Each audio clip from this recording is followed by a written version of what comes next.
Will member for St. Andrew Southeastern, Mr. Julian Robinson, now take floor.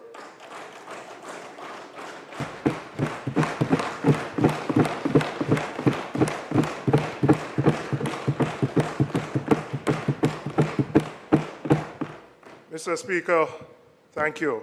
I am not sure whether the House has recognized your ascension to other high office. I understand that you are the president of the, is it the ACP EU Assembly? OACP EU Assembly, and I don't think the House has recognized that. I think we should.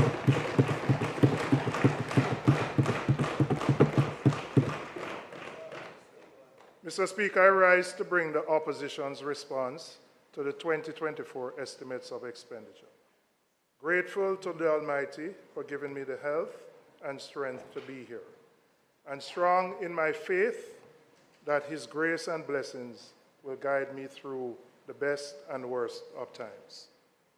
Firstly, I'd like to thank the voters of Jamaica, the over 600,000 people who on February 26 took the time to make their voices heard in the recent local government election. Whether you voted for us or you voted for the Labour Party, wherever in Jamaica we have been tasked with the privilege of representing the people, we will do so with integrity and love.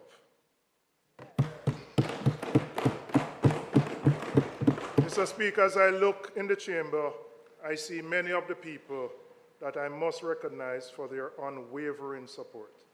I am particularly proud of the two councillors from my constituency who won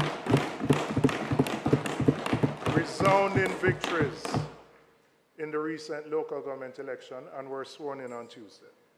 The new councillor for the Trafalgar Division, Jesse James Clark, who won by the largest margin ever recorded in that division.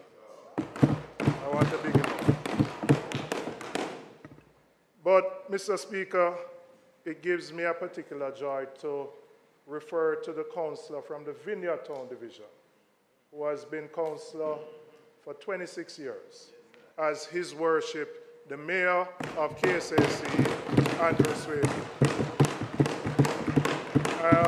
Someone who has toiled hard in the division, in the constituency, in the region. Soon come. Soon come. You can get a seat inside here. Okay, as Mayor. Thank you, Desmond. I want to big him up. I want to big him up. Your friend. Yes. Yes. Oh, he just came. Okay, all right. Mr. Speaker, electoral success is not by chance. It's through the dedicated work of a constituency leadership team led by our constituency secretary, Ivy Hill, Sonia Forbes, the entire constituency office team, Samantha, Michelle, Andrew, and a plethora of volunteers who have made this constituency strong. I wouldn't be here if it wasn't for them, and I thank them for their commitment and devotion. There are a number of other members of the class of 2024, local government class, who are here. I had the privilege of being the parish manager, and I thank them for their support and being here. Former Member of Parliament Joan Gowan-Webley is in the well of the House. I thank her and recognize her contribution in Hanover, where we won 7-0 in that parish. My own Aunt Heather, who was a former member here, who has provided steadfast support to me in the constituency and in particular in the Trafalgar Division. Mr. Speaker, I've chosen to serve this country through the vehicle of the People's National Party, and it is a duty that has been a great honor and privilege to me.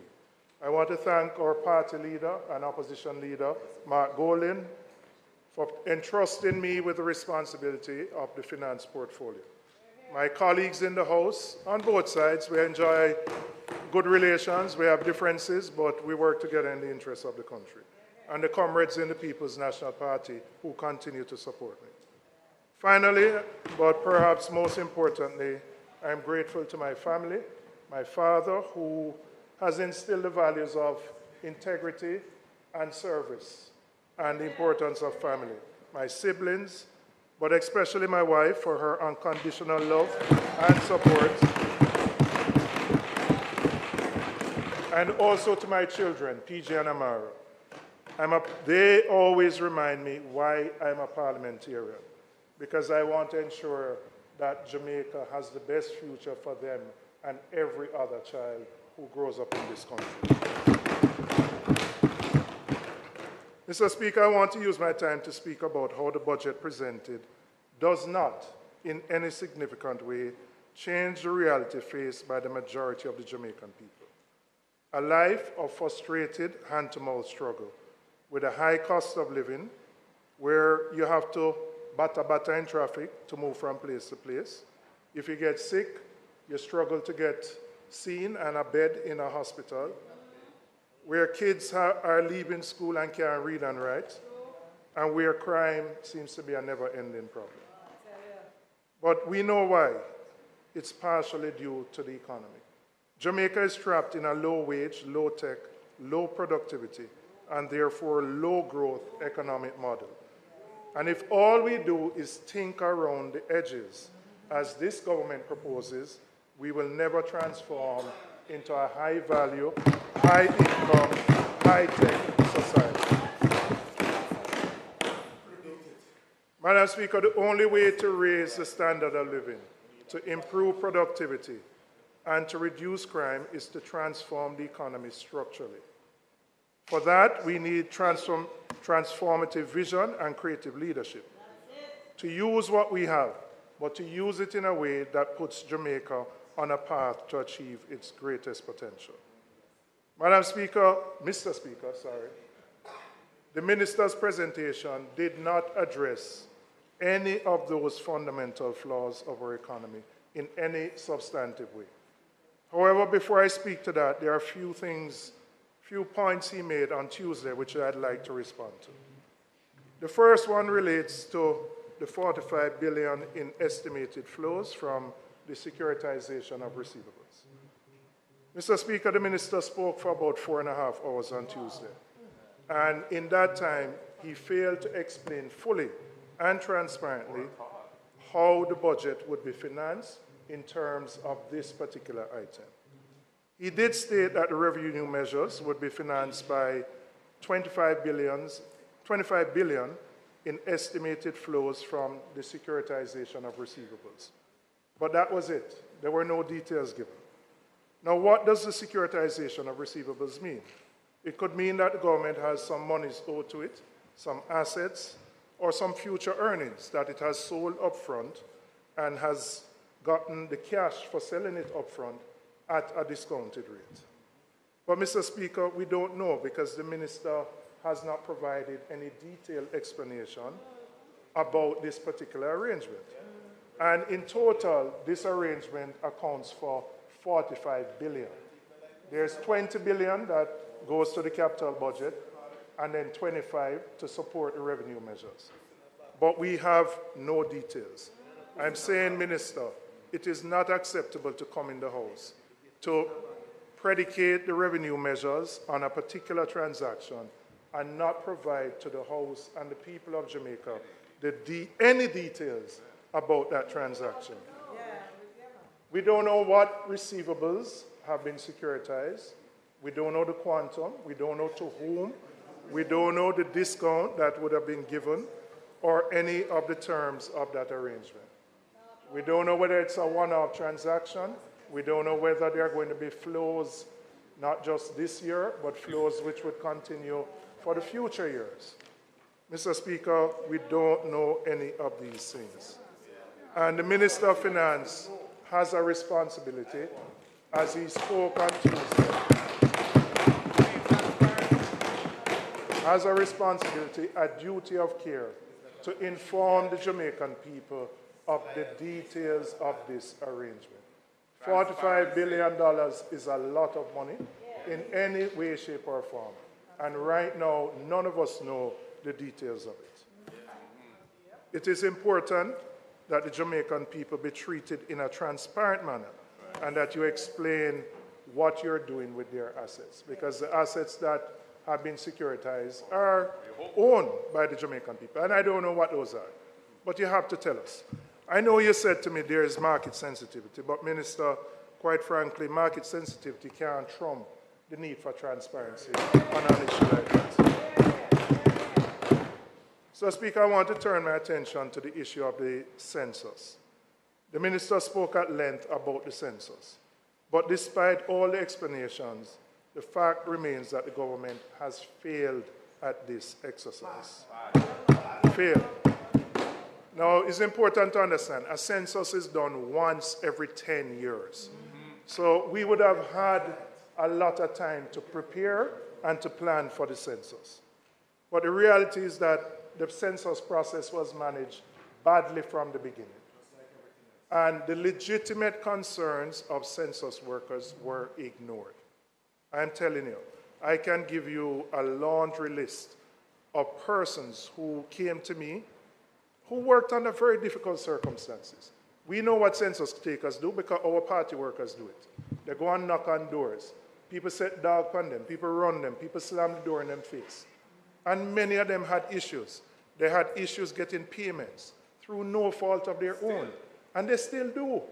And I'm telling you, the way the leadership of Statin dealt with those census workers left a lot to be desired. So, Mr. Speaker, $4 billion later, 2 years after the deadline, and my information is that we have not counted 1 million people. Wow. What? That we have not counted or enumerated 1 million people. Now, I have heard what the minister said, and I have heard about the plans to continue data collection. But you're going to run into a problem, because the census workers are not willing to work because most of them have outstanding issues which are yet to be resolved. And we have no projected deadline in sight as to when the census is going to finish. $4 billion later. And I don't need to tell the minister how important the census is. You're planning for, first you need to understand how many people live in your country. And that's what the census is supposed to do. Demographic data, economic data, there are so many critical things that hinge on having an accurate census. Minister, I must tell you, you are the accountable minister. I don't expect a minister to be involved in the day-to-day affairs of any agency. That's not your job. But you appoint a board. The board is accountable to you. And the board has to hold management accountable. Right. And quite frankly, these warning signs didn't spring up on us overnight. They were there from the beginning. And I'm disappointed that more has not been done to fix the issues. The majority of the issues relate to the treatment of the workers, the human resource treatment of the workers. And that is what has affected the census the most. So I was there at the launch with the Prime Minister. We said, me count, you count, everybody count. But we never count everybody at all. We never count everybody at all. No, less than a third. It's not less than a half. Less than a third have been counted at this point in time. We need a fix, and we need a credible plan to get to a completed census. A credible plan.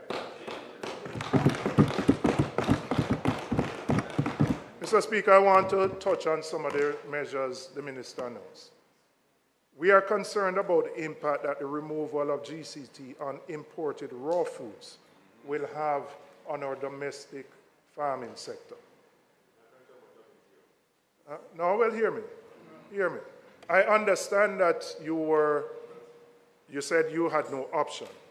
But, right, now, lifting the GCT is going to have an impact on the local farming sector because it will make imports cheaper. So if you had no options, what I want to hear are what are the mitigating steps being taken to protect our farmers. The farmers who produce our vegetables, the farmers who produce our meat, many of them from the minister's own constituency in St. Elizabeth, the breadbasket of Jamaica. So given that we didn't have the choice to lift the GCT, How are we going to ensure and protect ourselves from cheap goods being dumped in Jamaica? Because the reality is that the playing field is not level. We are competing against countries who subsidize their farmers in a way that we can't, and we know the world is level, and we don't have the resources to do it. So how will we protect the local farming sector, particularly where those farmers supply the tourism industry, and now the option is to import a lot of cheaper alternatives? So while I sympathize with the challenge you had, what I want to hear is some better and further details on how we will ensure that our local farmers remain competitive. Mr. Speaker, I want to speak a little bit about the reverse income tax credit for filing taxes. On this one, I support the intent, and we are one that it is important to try and encourage more people to file their income tax and pay their income tax online. But I must say, I do not see the potential take-up of this for persons who are not filing their taxes now. The incentive of $20,000, which is a one-off payment, will not bring people into the tax net who are outside. I believe those who are already filing will continue to do so and benefit. But someone who has not filed before is going to assess whether their tax liability is greater than the one-off $20,000 payment. So I understand the intent. I understand the intent. Well, I understand the intent, but I question the extent to which I believe people will take it up. We do have a culture of non-compliance, which is why I say I support the intent. But whether this is enough to get those people who are outside the tax net to now get in, I doubt. I want to turn my attention, Mr. Speaker, to the issue of the public sector compensation review. We supported in principle the implementation of the review, which commenced last year. But there are several issues that have arisen, which despite the efforts of unions representing public sector workers, have not gotten a satisfactory resolution. One of the most vexed issues relates to traveling officers. And I just want to explain why traveling officers, more than probably other civil servants, have been most affected. Prior to the compensation review, a traveling officer could have allowances which would represent up to 60% of their total take-home pay. Allowances, which were outside your basic pay and as such outside the tax net. Those allowances have now been rolled up into your gross salary, and now you are taxed at a higher level of income tax. So for many of the traveling officers, they have ended up, in some cases, at the same level they were, or even just marginally better. Last week, Saturday, a traveling officer from our ministry came to me, and he said, my salary, my net salary after tax, has only moved by $6,000 per month after tax. So he said, when I take out the increases in the food, transportation, I'm actually worse off than I was before. His case is not unique. There are other traveling officers who are in a similar position.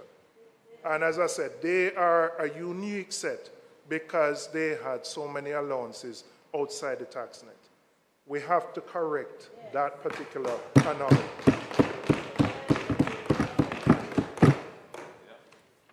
The second set, Minister, and I think I know you know some of these things. There are a number of supervisors who are earning less than the people who they have to supervise. So, for example, the CEOs of municipal corporations, the matrons and the head of works, the work supervisors earn more than the CEOs. So you have a situation where the person who reports to you, the person reporting to you, is earning more than you. Again, it's an anomaly, but it has to be rectified. The other issue, Mr. Speaker, which has created some angst relates to contract workers. And I recognize the effort to move contract workers into permanent positions. And you have acknowledged it can't be fixed in 1 year.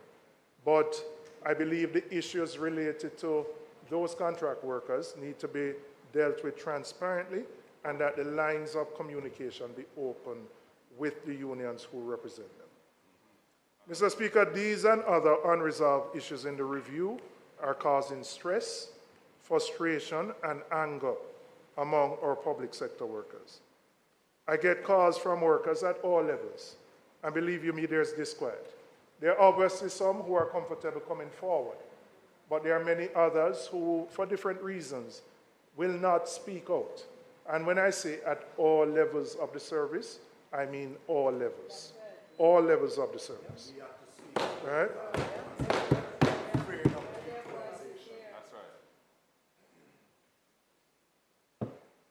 But Minister, I would also say there is something that I pick up. Many of them feel a sense of hurt and betrayal, and they feel disrespected. Everybody knows the tight fiscal space that we're in. And what may seem to be small or trivial might mean the difference between whether somebody can pay for them pitney extra lessons, whether them can fix the front end on them car after it fall in a pothole, or whether them can drop them partner hand. So while I know you look at a global figure, and you might say out of the 100,000 is only 10,000 people who are affected. For each and every one of those affected, they feel a particular pain. And it is important, Minister, while we recognize the magnitude of the exercise and its complexities, that we are committed to resolving those issues. I would also say, Minister, sometimes in life is not what you do, but it's the how you do it. The how. And it is important that we treat with our public sector workers with an approach which is one of mutual respect, open communication, and dialogue. The unions feel, Minister, that you have not been responsive to their many requests, and that they have had to issue ultimatums, as the JCTU did 2 weeks ago, to get a response. And I'm urging you, Minister, to deal with the issues that have been raised, not just by the JCTU. There are a number of other restive groups. The JMDA, the medical doctors, they are restive. I can assure you they are. There are other groups who don't have large numbers. They are also restive. And what they complain about is that when they write to the ministry, and I know it's not always to you, but the ministry, the responses are not done in a timely way. And they feel that they must up the ante for there to be a response to their many issues. So I'm urging you, Minister, I know you have a meeting with them on Saturday, as I understand it, that you listen to their concerns carefully and that we find a way to resolve the concerns, because there's a high level of restiveness in the public sector. Mr. Speaker, I want to then speak about the FinSAC Commission. By the Minister's own recollection, between 2009 and 2017, approximately $150 million were allocated to the FinSAC Commission, which had some clear objectives. One of them being to furnish a report. Yet over a decade later, despite having received the funding and had many extensions, we still do not have a report. Now, I welcome the Minister's intent to publish the archives and the documents from the FinSAC Commission. But really, we need an explanation as to why there's no final report. FinSAC has been hotly debated. It's been a hot button issue. It's been politically divisive. It has been, it has had such an impact on the economic direction of the country that something as important as that should have a report. And the minister says he will have a specially curated website, and I believe you said you will try to do, my terms, a skit or something It's not a skit. All right. Well, let me withdraw. A documentary. All right.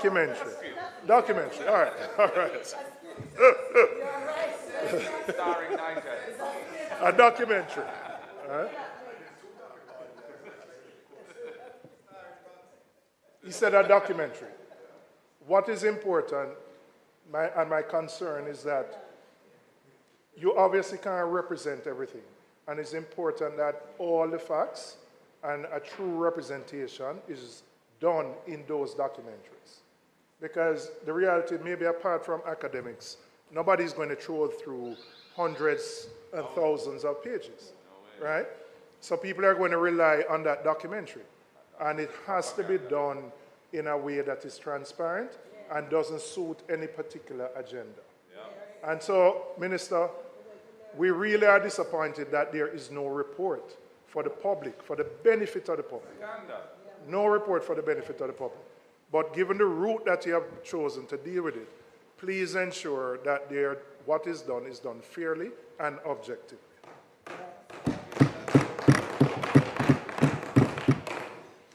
Mr. Speaker, the Minister spent some time on Tuesday looking at the history of the economic performance of the country. But very often, whenever the history of our country is told, we tend to neglect a period from 2007 to 2011.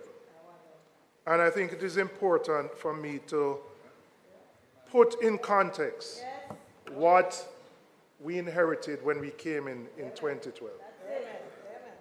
We recall that years from 2007 to 2010, there was 14 consecutive quarters of negative growth. We achieved a mere 1.5% growth in 2011. And we understand there was a global recession, so we know that would have been part of it, not all of it. Right? During this period, public debt, unemployment, and poverty all increased.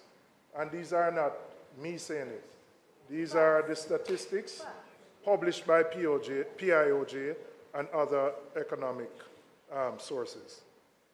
This was exacerbated by poor fiscal management because the government of the day abandoned the standby IMF agreement, and that affected.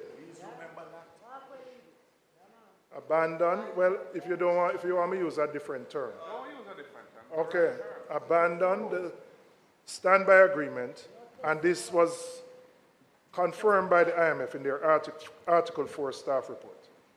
This meant that we were not just affected by IMF funding, but all the other multilaterals, which include the IDB, the EU, the World Bank, all withdrew support. So really the international financial community had turned its back on Jamaica in 2011. And really, when we came in 2012, we inherited a situation where the government had no agreement with the IMF and really was cut out of the international financial community. Our debt to GDP was 134%, and our viability of a nation was at stake.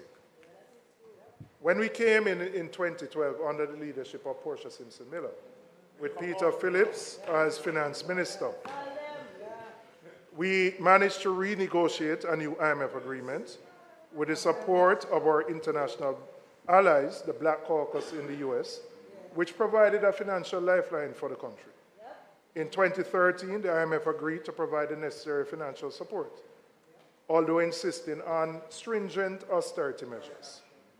Many doubted our ability as a country to meet those conditions, but through careful management and the implementation of robust economic reforms, Jamaica successfully met all the IMF requirements and provided stability in the economy. The Prime Minister, who was the leader of the opposition then, used to say that the PMPs focused on passing the IMF test but failing the people's test. But the reality was the passing of those tests and our adherence to fiscal discipline and our efforts in reducing the debt that handed the JLP an economy in 2016 which was more stable and which had more financial fiscal space.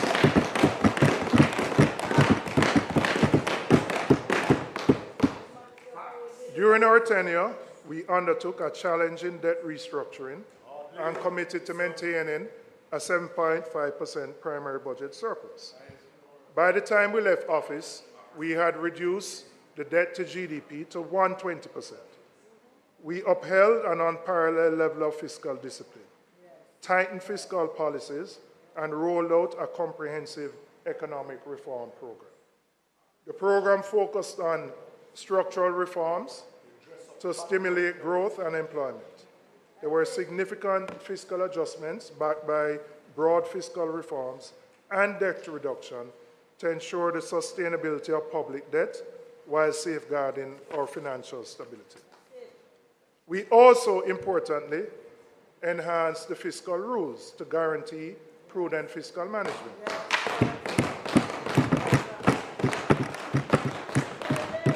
Members' time has expired. House Leader. Mr. Speaker, the members' time having been expired, I beg to move that the member's time be extended sufficiently to allow him to complete his presentation. May it please you, Mr. Speaker. As indicated by the House Leader, those in favor? Those against, the ayes have it. Member, you may continue.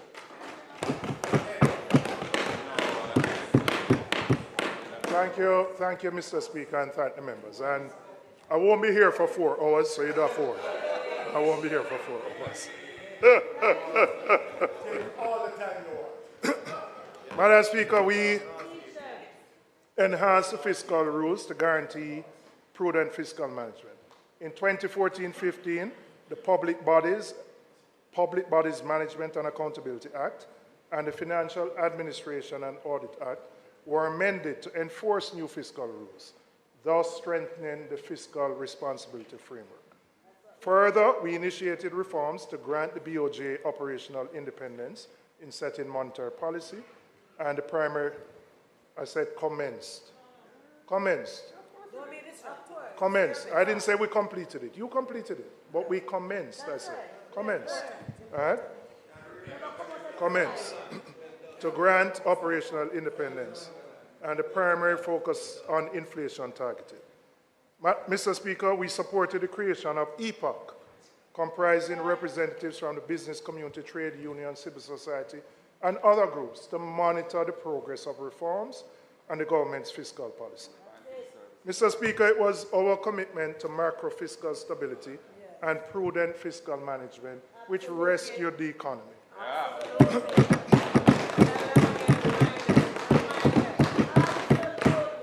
The structural and fiscal reforms we implemented laid the groundwork for the positive macroeconomic stability we enjoy today.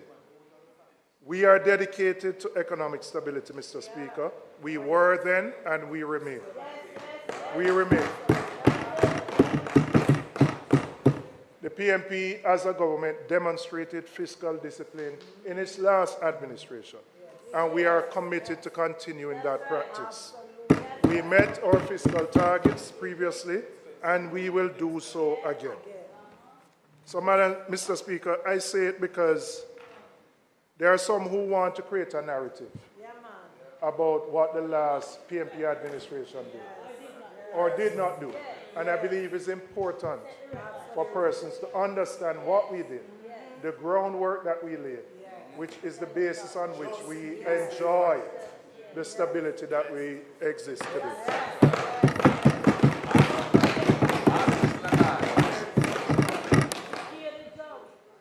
I want to turn now to the Jamaican economy.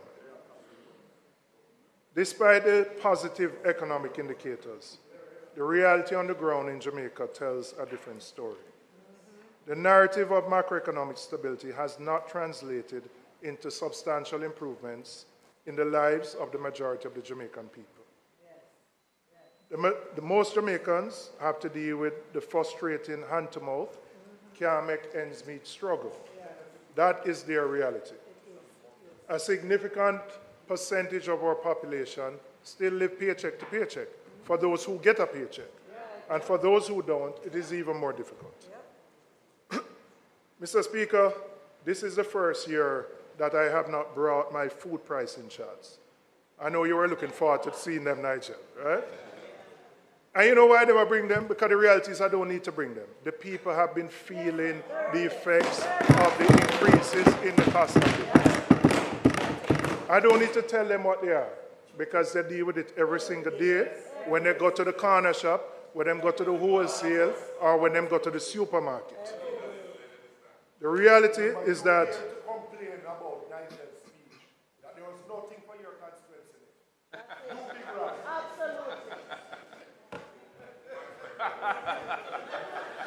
in standing finance, he got the minister committed to fixing up back row. So you got back row. So you're good. All right? All right.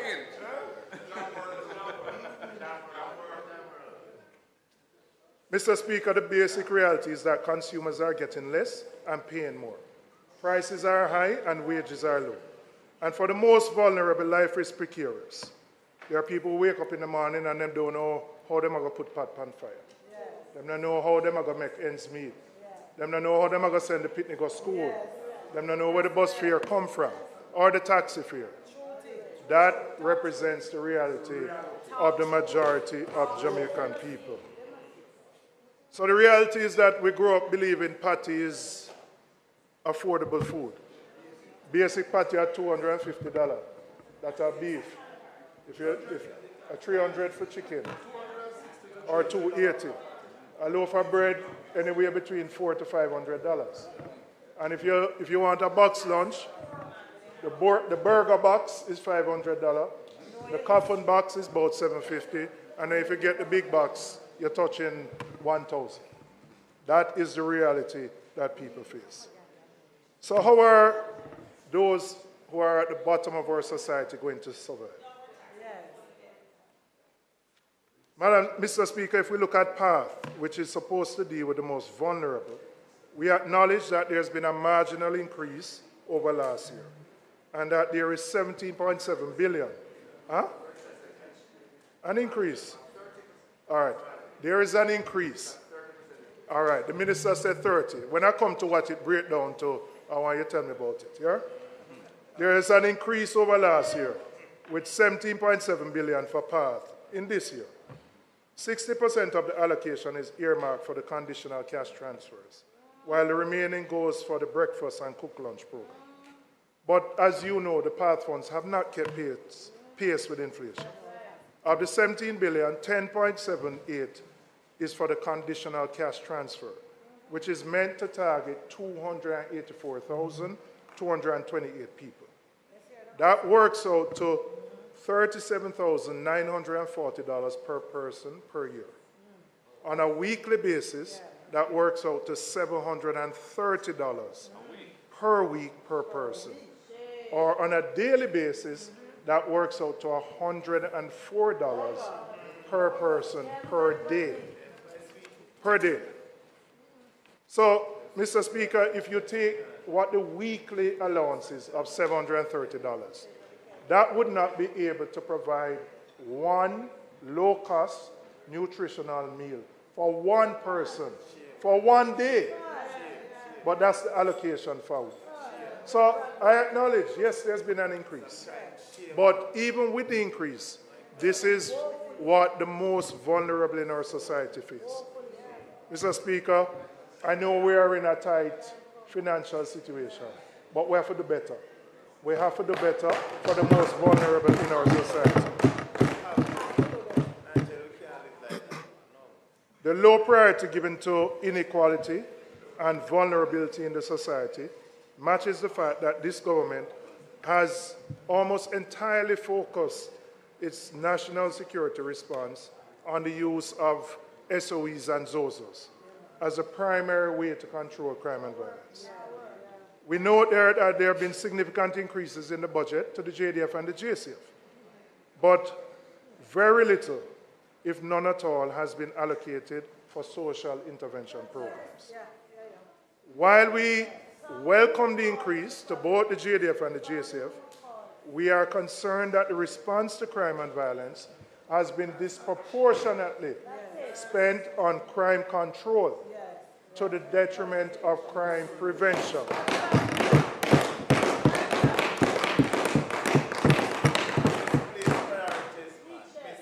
So if we look at the CSJP, Citizens, Security and Justice Program, this was aimed at conflict resolution, social inclusion. This ended in 2021. You had another program, the Jamaica Integrated Community Development Program, which was aimed at enhancing access to infrastructure and services and to contribute towards community safety. This ended in 2022. There have been no major initiatives aimed at making communities safer. Last week at Standing Finance, I asked the Minister of National Security that there was no, I indicated, that there was no clear allocation for social intervention programs. His response to me was that those programs have been rolled up into the budgets of different ministries. That's what his response was. But, Mr. Speaker, that dilutes the effectiveness of these initiatives because there's no central entity directing their implementation. So, Mr. Speaker, I want to give a real example. Well, what I would like, for me, my level of understanding may be limited. So you need to help me. No, mine may be limited. But let me tell you as a member of parliament, right now I'm impacted by 2 communities in my constituency that there's been an uptick in violence. And when you look at the reasons, they tend to all start from what you might call fairly trivial reasons. But what I would say, there is a need for an intervention beyond what the security forces can do. And quite frankly, the security forces need that support in the work that they do. So for example, you need counseling services for the families of the victims of violence. You need persons who can interact with, quote unquote, the persons of influence. So the question I would ask, Mr. Speaker, in my case, who do I turn to and call for that kind of assistance? In the past, I knew I could reach out to the PMI as an example, or others to come into a community that had a flare-up. Now we have to depend on church leaders and other things to do that.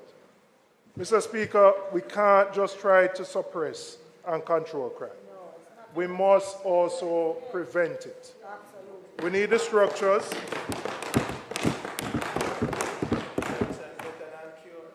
We need structures in our community that our communities can draw on to diffuse conflicts and teach our people skills of conflict resolution. We need to bring back community policing, initiatives to address conflict and community safety, and those which seek to improve basic infrastructure, which makes it safer in more vulnerable communities across Jamaica.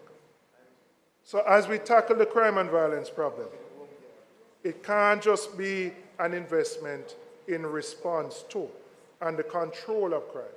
There has to be an investment in the prevention of criminal activity.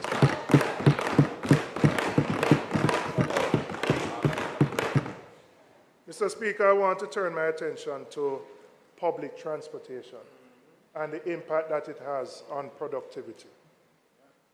A good part of what frustrates us on a day-to-day basis is also what keeps us as a nation stuck in the low-wage, low-productivity model. The deficiencies of our public transportation system affects everybody. It affects the employees who need to get to work. It affects the employers who are trying to run their businesses. It affects our students who need to get to school on time. In fact, everybody who needs to move around in an efficient way. It doesn't matter if we build new roads or expand existing ones, because all we're doing is adding more vehicles to the already overcrowded roads. And we can see it right here in Kingston. In the past decade, there's been significant expansion of a number of roadways. Significant. And we supported them. But the reality is that when you move, we plan them actually. The reality is that anywhere you go, after 3 o'clock in the afternoon, or 4 o'clock. You're going to be stuck. Right? So the fact is, between our road network and the deficiencies in our transportation system, whether you take public transportation or whether you own a car, you're not going anywhere fast. Literally, we are stuck in long lines of traffic, whether you have to go near or whether you have to go far. Whether you're in a bus or whether you have to take a route taxi, you're still going to sit in traffic. And when you get to where you're going, you feel miserable. If you're not a taxi, you squeeze up with a whole heap of people, and your whole demeanor change because you're vexed. That's the reality. Mr. Speaker, an effective, efficient transportation system that allows our people to get where they're going quickly and cost effectively is essential to raising productivity. Productivity. Now, Mr. Speaker, I know that in the budget, 9.3 billion has been allocated to the JUTC. I know that 100 buses have been ordered, and the minister said he hopes to get them before the beginning of the next school term. And I think all of us hope that we achieve that target. But I want to give you some data which explains the disinvestment in JUTC and the impact it has on the traveling public. When we left office in 2016, the JUTC carried 62 million passengers that year. Management. 62. Proper management. The projection for 2024, as in the public bodies document, has the JUTC carrying 15 million. It's not my data. You can check it. 1/4 of what existed 8 years ago is carried by the JUTC. Right? Now, it's not that the people have gone anywhere, but the reality is we don't have the buses to carry the people. And while there's been that disinvestment in JUTC, we have also doubled the number of licenses for private parking. Yes, we have. So what has happened as a result? Is that you have more taxis on the road seeking passengers, right?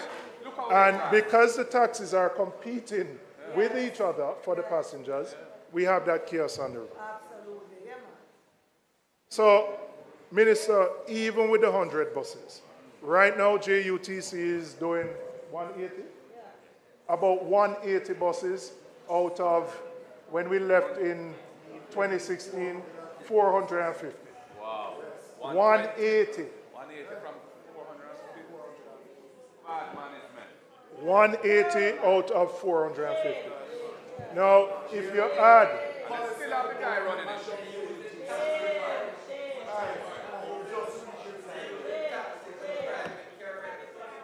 180 out of 450.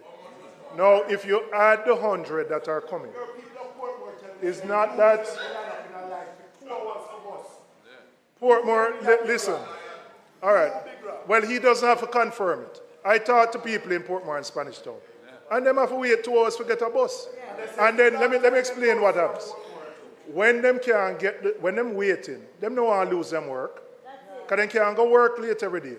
So them have to jump in at the route taxi and pay twice the fare. Or go in at the coaster bus. So you're licking the productivity and you're also impacting cost of living. Because they're paying more to move around. Because the them can't go to school late every day. So the parents are forced to pay more to get to their destination. We are moving 1/4 of the passenger load on the JUTC now as opposed to 8 years ago. 1/4. 9 billion. And let me say, we know that no public transportation system makes a profit. No. And we don't expect it. But what we expect is an efficiently run system that can move people around. And the reality is that there has to be a comprehensive review of the operations of JUTC.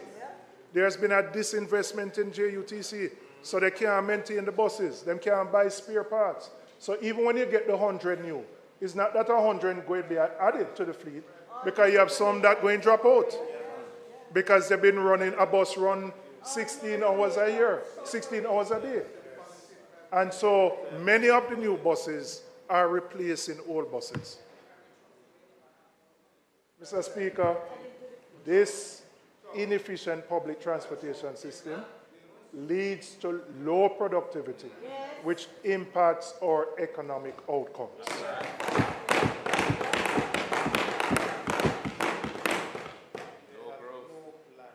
Mr. Speaker, while reinvesting in the JUTC and restructuring its management and operations to a service delivery focused model is necessary, it is not sufficient. Even if we had the best functioning bus system, our urban centers are growing at such a rate that we need to explore other modes of transportation wherever they are feasible. Mr. Speaker, successive governments have looked at different options, have studied the problems, but we haven't necessarily implemented them.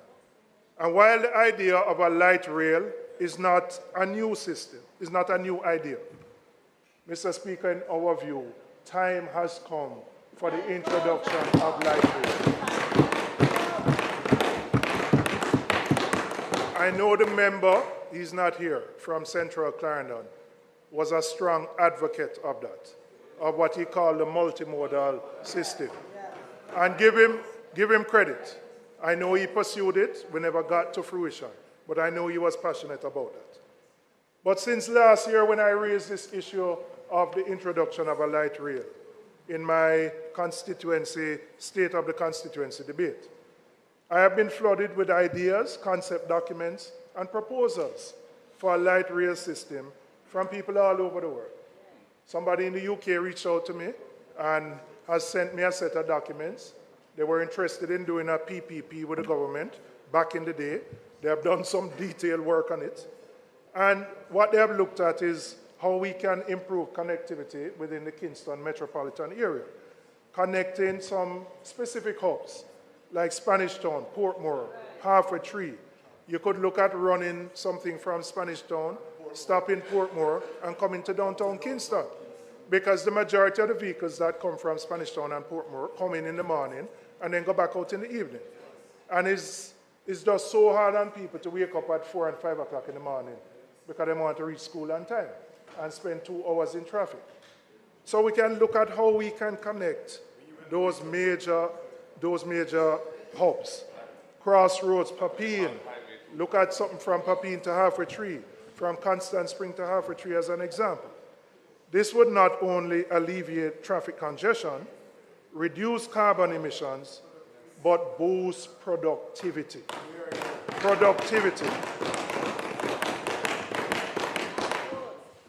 So, Mr. Speaker, by providing a reliable and environmentally friendly transportation system, we can enhance our economic opportunities and improve quality of life and contribute to the overall improvement in productivity in the country. Mr. Speaker, I want to turn a little to this issue of productivity. It has been a topic that has been on the tongues of many. In the Heart Trust NTA, we have enrollments of just over 100,000 people a year, with more than 50,000 who are certified. But we still haven't been able to tackle the productivity problem. There are members of the private sector who say we don't have enough skilled workers and we need to import workers. But is there a misfit between what skills are being trained and the needs of the business community? And does the system allow people to upskill while they work? But importantly, are we correctly looking at the so-called labor problem in a holistic way? And how does this measure up when we know Jamaicans who leave Jamaica, who we might consider to be unproductive, but they go elsewhere and they become very productive members of different societies? So let's look more at the productivity problem and how we measure labor productivity. Businesses measure productivity by looking at how many labor hours it takes to produce a unit of output. So for example, how many phone calls a worker handles per hour, or how many sales transactions you do in a shift, or how many hours it takes to cultivate and reap a ton of yam. At a national level, labor productivity is measured by how many labor hours it takes to produce total output, called GDP. By this measure, our financial and manufacturing sectors would be viewed as the most productive. Combined, they employ 8% of the labor force. The others, which would include agriculture, tourism, construction, and the BPO, would be considered in relative terms to have lower productivity. The labor in these sectors will not become more productive by just increasing the skills of the workers. And I want to say that again. The labor in these sectors will not become more productive by simply increasing the skills of the workers. Very critically, the income from the economic activity also needs to increase relative to the effort of labor. So if you remain in what is a low-skilled environment and you stay there, while your skills may improve, you are not going to be able, that person, to generate more economic activity unless you can move further up the value chain. And so in assessing what we define as the productivity problem, we also have to assess whether the problem exists in the low value added nature of many of the industries that exist in the country. So let's not just put it on the workers. Yes, we need to ensure that people are literate, numerate, that they can function in their jobs. But there's a bigger and broader issue of how we transition many of these sectors from their low value add to being able to produce services where you can earn more. So it means the problem is bigger than a productivity problem. The problem is we have been feeling the effects of a failure to change what I would call the extractive nature of our economy. How do we change the structure of the economy so it can benefit people equitably? The budget, as presented, points to more of the same. More of the same, where persons are going to be stuck in low wages, low value added sectors. And so the challenge that we face, Mr. Speaker, is how do we nurture a people's economy for development and growth, where growth is not pursued as an end in itself, but as a means to improving the well-being of the majority of the people.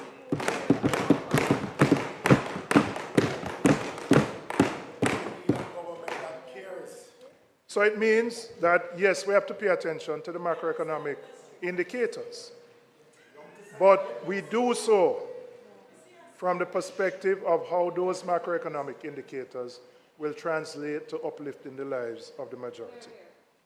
So it means public policy and good macroeconomic indicators must relate to people feeling a positive difference in their lives. And so, Mr. Speaker, the time has come for a different economic model for Jamaicans.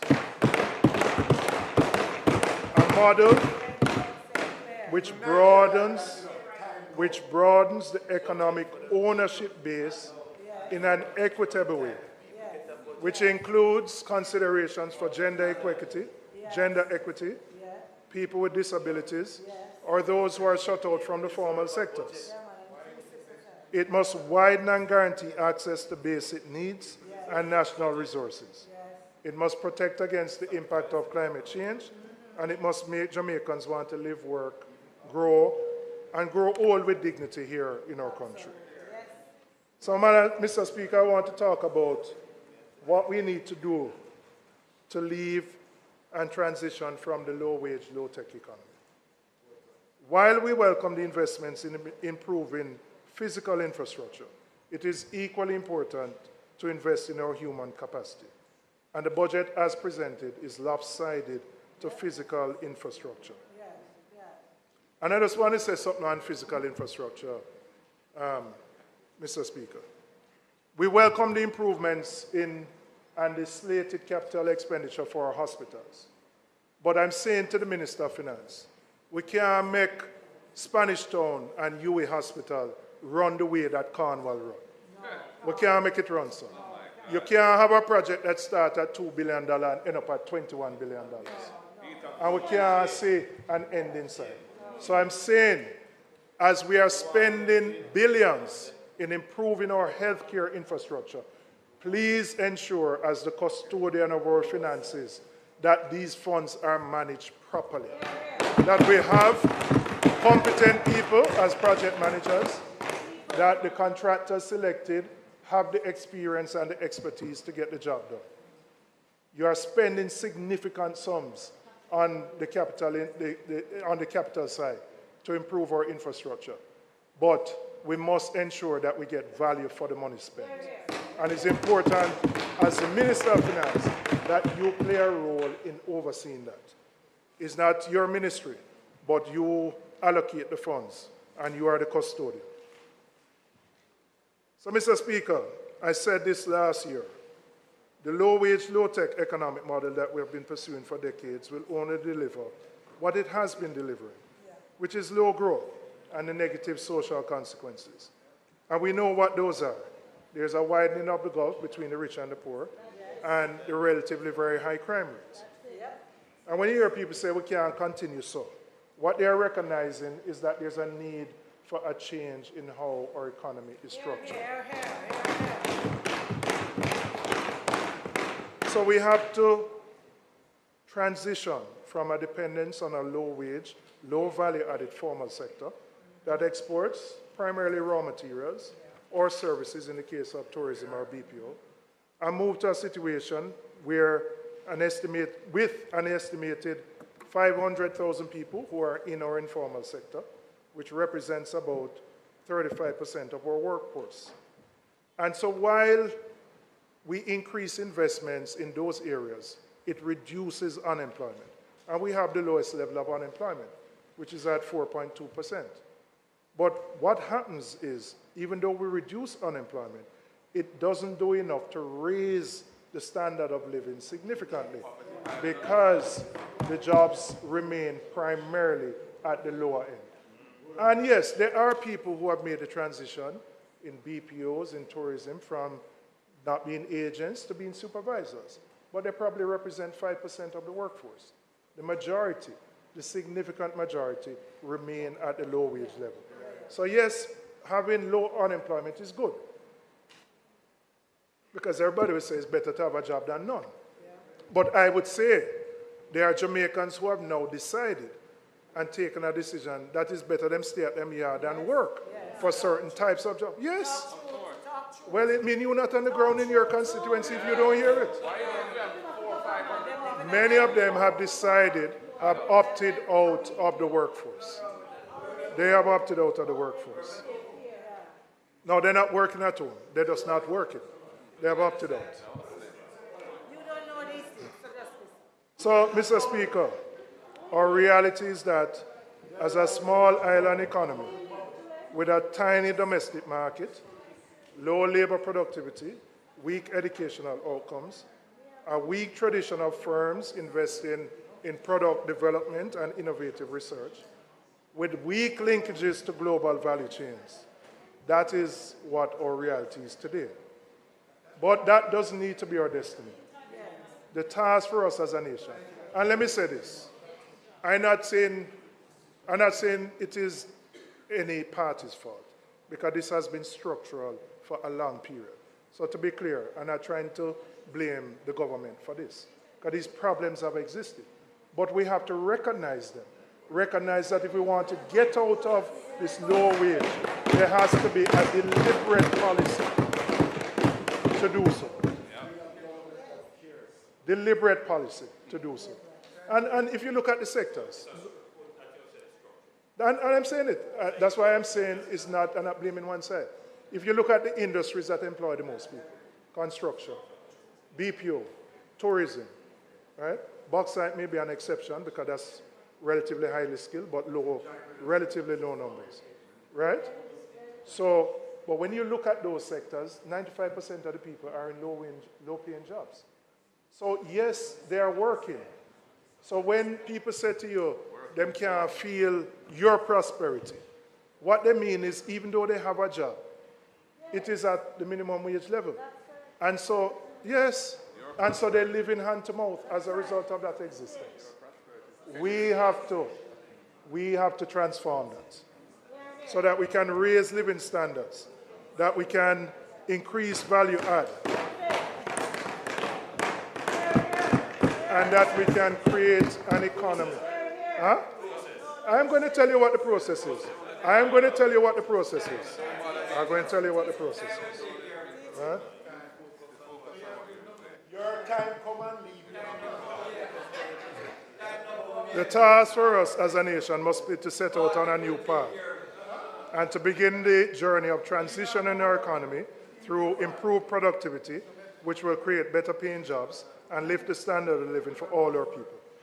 That means we must adopt a comprehensive set of policies which will strive to tap into our natural creativity and to help us lift ourselves to the highest technical levels globally.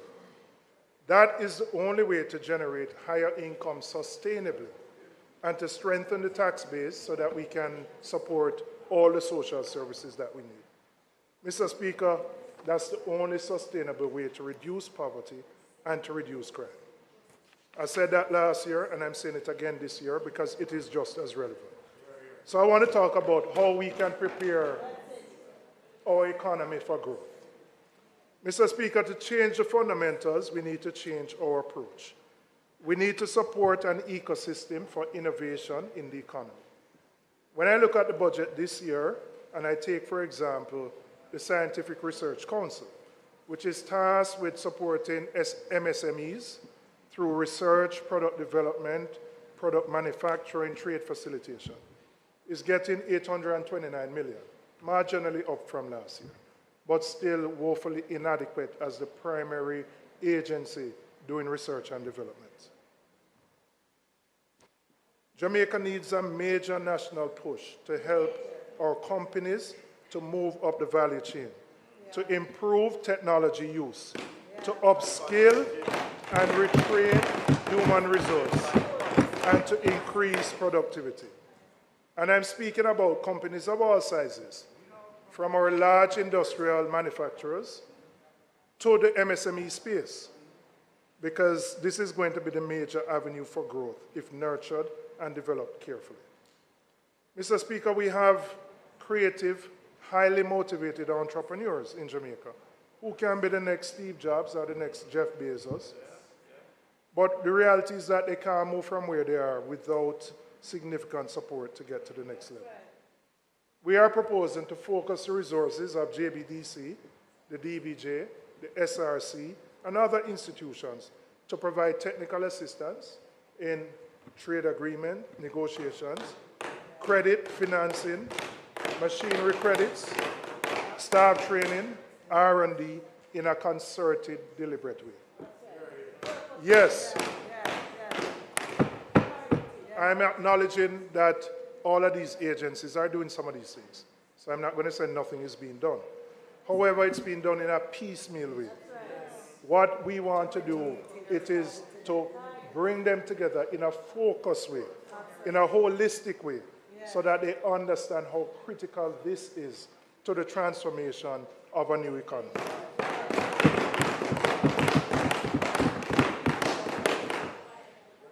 Minister, you would know that there are funds that go to entities like DBJ that are not utilized, whether it be the criteria is difficult, the what I call bureaucracy, meaning somebody have to fill out an application this thick and would have to get a consultant to do it, and then we have to employ somebody.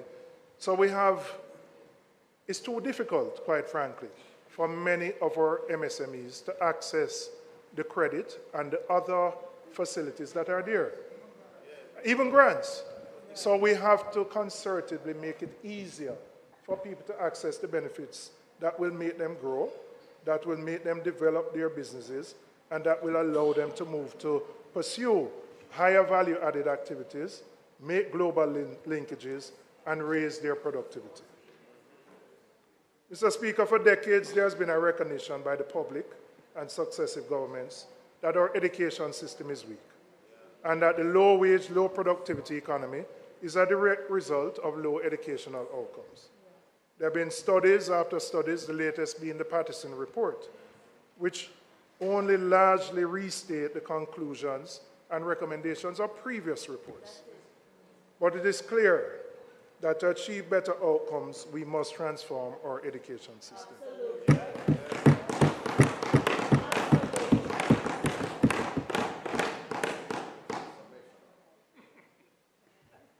Big Rush, I was waiting for you to say transformation. You only get transformed. You only get transformed when we talk about back row. That is the only thing that transforms you.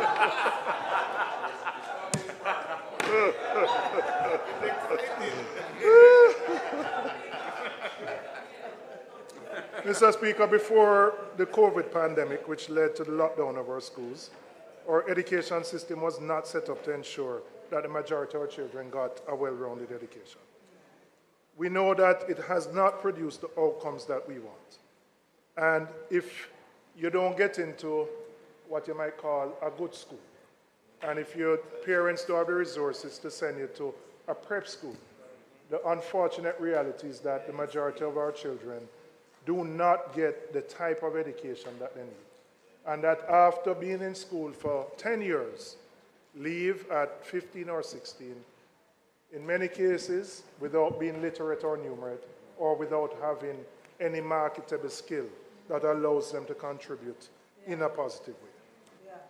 There is a measure, using a measure called the Learning Adjusted Years of School, LAYS, L-A-Y-S for short, which combines quantity and quality of schooling to compare educational outcomes across the country. The World Bank determined that in 2020, the average Jamaican received 7.1 years of learning adjusted years of schooling, which ranked us at 105 out of 175 countries assessed. The same report showed that Jamaica the average student lost 1.3 years of learning adjusted years of schooling during our COVID lockdown. Now, Mr. Speaker, what has been the $3 billion budgeted in this year for the capital budget for the Education Ministry is mainly to improve the conditions of primary and secondary schools. The Education Transformation Project aims to construct 6 new STEAM and 1 visual arts performing school by the year 2028-29. But, Mr. Speaker, we have to go beyond that. We have to infuse STEAM in all our schools. All our schools. It needs to become part and parcel of the curriculum. So doing 6 schools means you're almost perpetuating that divide, so to speak, because you want to attract people to the STEAM schools. You must ensure that STEAM is incorporated into every school. So, Mr. Speaker, I know the Minister of Education has started through ETOC to implement the recommendations of the Patterson Report. But I've encouraged her, and I'm doing so again, those quarterly updates which are provided by ETOC, that those documents be brought here to the Parliament, tabled in the Parliament, and discussed and debated here. Right? It is perhaps the most important exercise as a nation that we are doing. And while I know they do the press conferences, as I mentioned to you at Standing Finance, I must confess that I don't hear this stuff that is being done. And so I encourage you again, bring the reports here, table them, and let us discuss them here in the Parliament.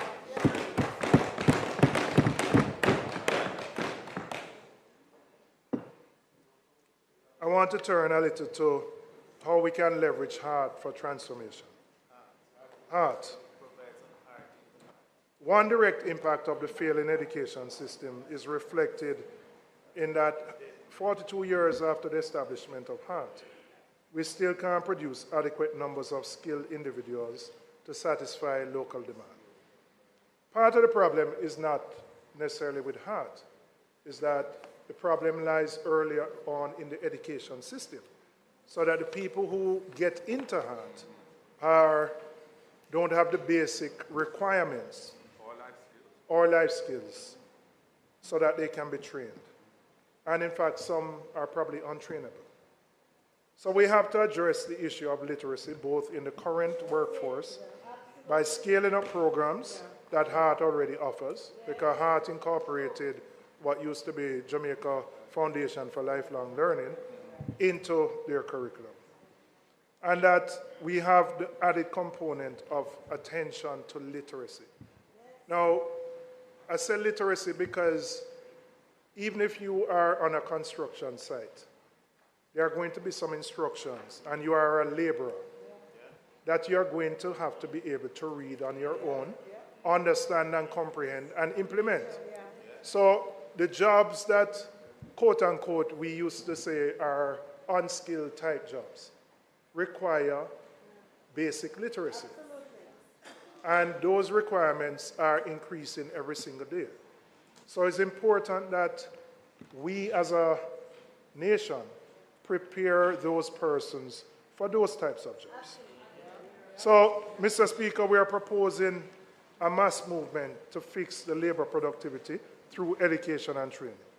One that is data-driven and one that is done in partnership with the private sector to immediately upskill the workforce. We also need to catch those who are what I call failing up. There are a category of persons who exit the formal learning system with few or no qualifications. And they fall into the category of what is termed at-risk youth. And every single one of us in here have, to some extent or another, significant parts of our constituencies that represent people like that. Yeah. And I want to give you an example from the campaign trail. I was with the mayor, and in Franklin Town, we were campaigning. And, the current mayor, the mayor of KSAC, that mayor. Right, mayor. That mayor. And there was a young man who was, your Monroonian friend. There was a young man who was very disgruntled and was a cuss. Not now go on for him, nobody not do nothing for him. And I observed the conversation, and then I went in. So I said to him, what kind of work you can do? His first response was, me nah do no minimum wage work. I said, what kind of work you can do? And his response was, me nah do no minimum wage work. Right off the bat, that was his first response. I then said to him, what qualifications or skills you have? He said, I have 2 CXC. So I said to him, with the 2 CXC, what kind of work you think you can get? But in his mind, even with the 2 CXC, he has determined that he now does certain kind of work. So while there are vacancies of certain kinds of work, he's not interested in that kind of work. So I said to him, are you aware that we offer through EXED and IUC, which I do in my constituency in collaboration with HART, a training program where you can go. You can go for 8 weeks. You spend the first 2 weeks on soft skills, conflict resolution, other things, and then the next 6 weeks are spent dealing with a technical subject, and you leave with a certification. You never know. But what he wanted from me was, where is Pernell? He wanted his farm work ticket. He wanted his farm work ticket. And the point here is not that him have an interest in farming, Him just want to leave though. And I'm saying this, he represents a significant percentage of Jamaican youth who have opted out of the workforce, opted out of the formal system, and ultimately become the problem for Harris with crime and violence. Because they have to find a way to survive. And for all of us. Mr. Speaker, we have to find a way to deal with that youth. We have to give him hope. We have to give him hope that he can stay here in Jamaica, that he can get a job that he believes is valuable, that allows him to earn in his view, more than the minimum wage.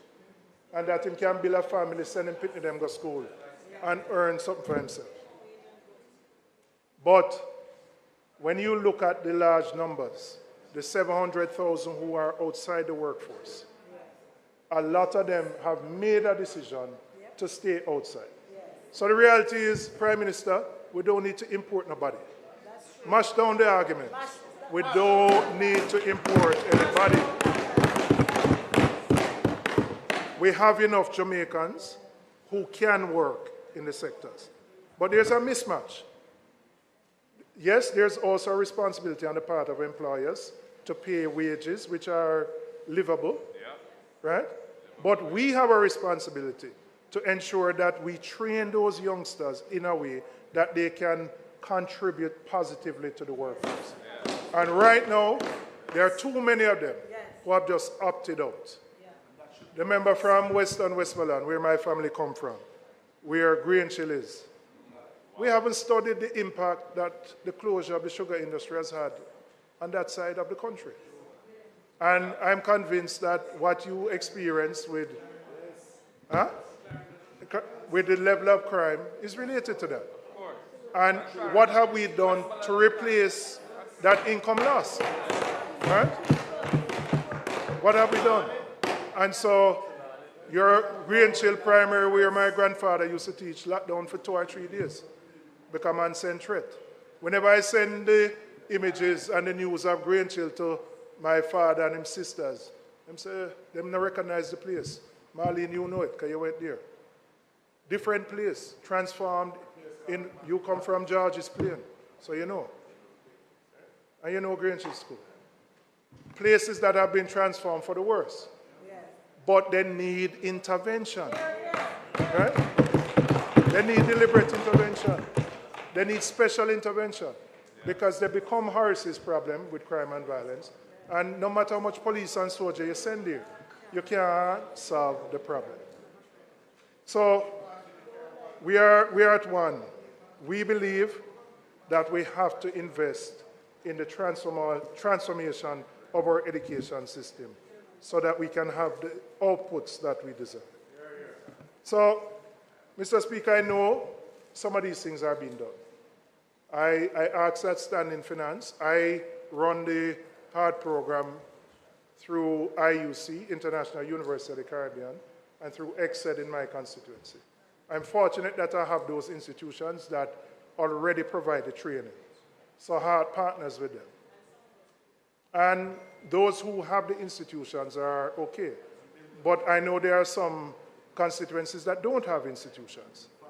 And they are in rural communities where there is no school that can play that role or no educational institution.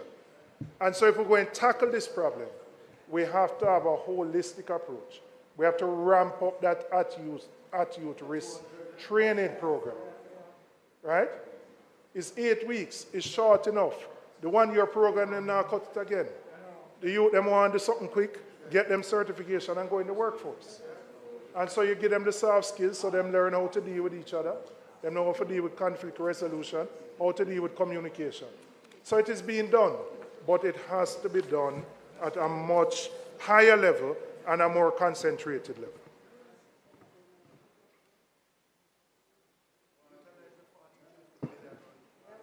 Mr. Speaker, I want to turn my attention and talk about character education, which is pivotal to reforming the values and attitudes of our society in general.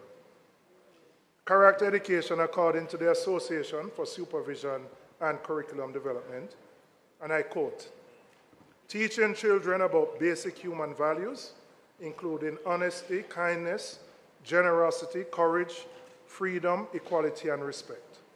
The goal is to raise children to become morally responsible, self-disciplined citizens. Character education. Now, 20, 30 years ago, the former Prime Minister sitting in that chair proposed what he called the Values and Attitudes Program. For various reasons, it never got off the ground. Yes, there wasn't support from the then opposition to it. I am saying right now, This needs to be infused into our curriculum. And it needs to be infused into the curriculum at the primary and the secondary levels. Because every day we see the effects of the antisocial behavior in our schools, and not just the antisocial behavior, but the establishment of gangs within schools and the level of crime and violence within schools. Of not just students fighting each other, but students fighting teachers, teachers responding. We have to, it's an untenable situation. You can't get any economic gains if the people who are the source cannot contribute positively to growing the economy. And so I'm saying to the government, take character education and infuse it in our curriculum. We believe it is important to address these problems at an early age and socialize our young people for the overall good of our nation. Mr. Speaker, one of the greatest impediments to moving Jamaica to a high-wage, high-value-added economy is the high cost of electricity. We cannot be a productive economy with the prevailing electricity rates. And governments over the years have endorsed a national renewable energy strategy, which speaks to 50% of our renewables on the grid by 2030, which is to diversify the energy mix and to reduce the cost of energy. Mr. Speaker, after 8 years in office, the government has finally issued a request for proposal to add over 100 megawatts of renewable energy to the national grid. While this is welcome, it has come 8 years too late. And I say this, Mr. Speaker, the RFP should close next month. The government estimates that by November of this year, we will select the preferred bidder. And then it will take that bidder about 24 months to build out their new plant and their capacity. So the reality is that we're not going to see any renewable energy coming on the grid at that scale for another 30 months. And as we know, the cost of energy continues to go up and may increase during this period. Mr. Speaker, to put it bluntly, this JLP administration would have completed 2 full terms before we would have added any significant renewable energy to the grid. And Mr. Speaker, I want to proffer my reason for why this exists. Right? Very often when we look at the impact of corruption, we assess it in monies which may be missing, misappropriated, or which may be gotten in a fraudulent manner. However, we rarely assess the impact of corruption on institutions and the negative impact it has on their ability to deliver on their mandate. Since 2016, we have had 4 different ministers of government who have been entrusted with the energy portfolio. In 2018, after the first minister resigned amidst the scandal at Petrojam, it resulted ultimately in the closing down of the Petroleum Corporation of Jamaica, which had significant expertise in energy and renewable energy. The next minister, who was the prime minister, held the portfolio for 9 months, and I believe he did so seeking to bring stability. But the reality is that, again, the renewable energy agenda was not addressed or didn't move forward. The third minister who came took steps to dealing with the governance issues at the ministry, and in a positive way. And I said this genuinely, I've said it to you, and I say it genuinely. And took steps in a positive way to addressing the governance issues. But again, we didn't move the renewable energy agenda forward. The fourth minister, arguably, it could be argued that he has been able to move it the most forward to the point now where we have an RFP. But the reality is, it should never take 8 years for a government to issue a request for a proposal. Should never, right? And I want to contrast because sometimes people don't look at the difference in management. When we came in 2012, management. Yes, that's what I'm saying. So hear me. So you don't know anything about Management. All right? I wouldn't take you on the track, you know. I wouldn't take you on the track. But just hear me on the management now.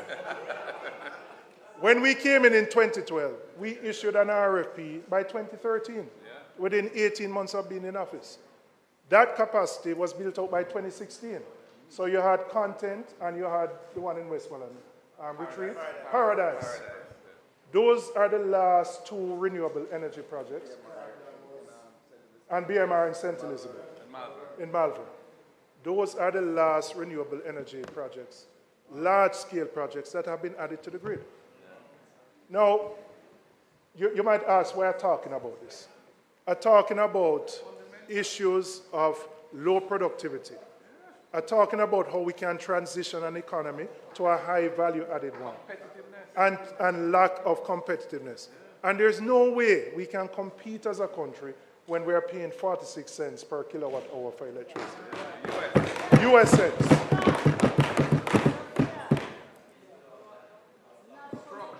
And Trinidad might be 5 or 6, which we're not going to get to. But the reality is, if we were adding renewable energy to the grid in a timely fashion, we would have brought down the overall cost of energy. We would have met some of our environmental goals. We would have reduced our dependency on the importation of heavy fuel oil, which impacts our balance of payments in a positive way. 8 years. 8 years, and we have no renewable energy. And as I said, it will take you another 24 months before you will get to a position where you can actually see the fruits of that. But, Mr. Speaker, we believe that even with those challenges, there is something that can be done to help consumers today. Even though we may not get the renewable energy on the grid for another 24 or 30 months, we can help those consumers who want to convert their current systems into a solar rooftop system. And I want to say to the Minister of Finance, what we call the hedge tax, I know you say no hedge tax exists, but what was implemented for the purposes of a hedge, which is still being collected but not being used for the hedge. No, I'm not challenging the reason. I'm not challenging the reason, no. What I'm saying, given that it was put in place, I believe a portion of those funds should be set aside to allow consumers who want to come off the grid, who want to put solar on their rooftops, to be able to do so. So we can ease the pressure. I don't know the exact amount to collect, but I believe it might be 11 or 12 billion. It may be more, I don't know the amount. But you can set aside some and allow people who want to implement it. Right now, people want to do it. But the reality is that the cost is exorbitant. It can cost you anywhere between $3 and $4 million, which, quite frankly, is beyond the reach of the average Jamaican. There are some who can afford it. And yes, there are companies who are providing that as a service, providing the upfront financing, and then you pay it off down the road. There are private companies that do.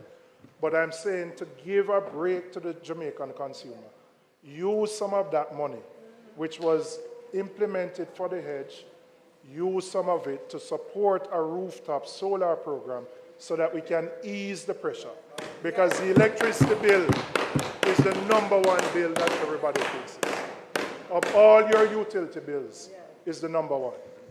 And while I notice the proposal that you have made from the tax perspective for those the independent providers, I don't know if it is going to be sufficient to move the needle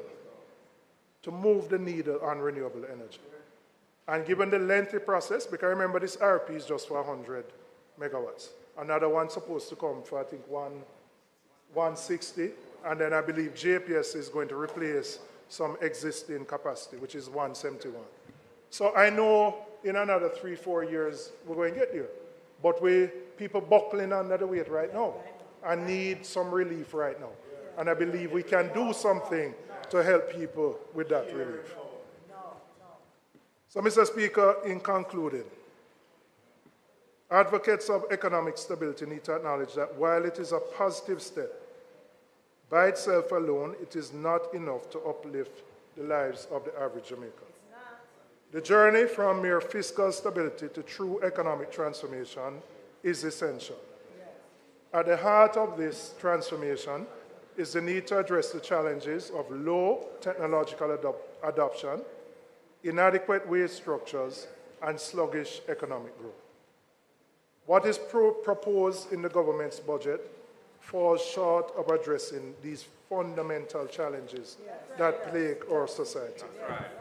And while there are elements of the budget which we agree and will support, they fail to alleviate the widespread struggles and adversities faced by the vast majority of the Jamaican people.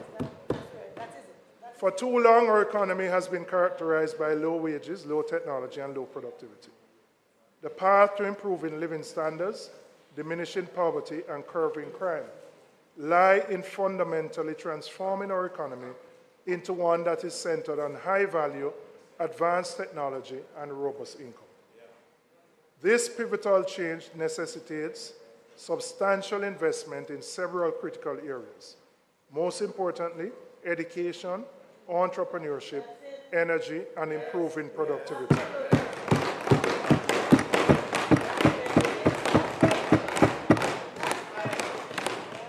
Mr. Speaker, on this side, we firmly believe that fiscally responsible economic transformation and creative, bold leadership are key to break free from the stagnant cycle of low growth that has affected the Jamaican economy, that has restrained our people from realizing their full potential and prevented transformation into a nation of choice to live, work, raise families, and do business. Time come. Time come. We stand ready to take on that challenge. Thank you, Mr. Speaker.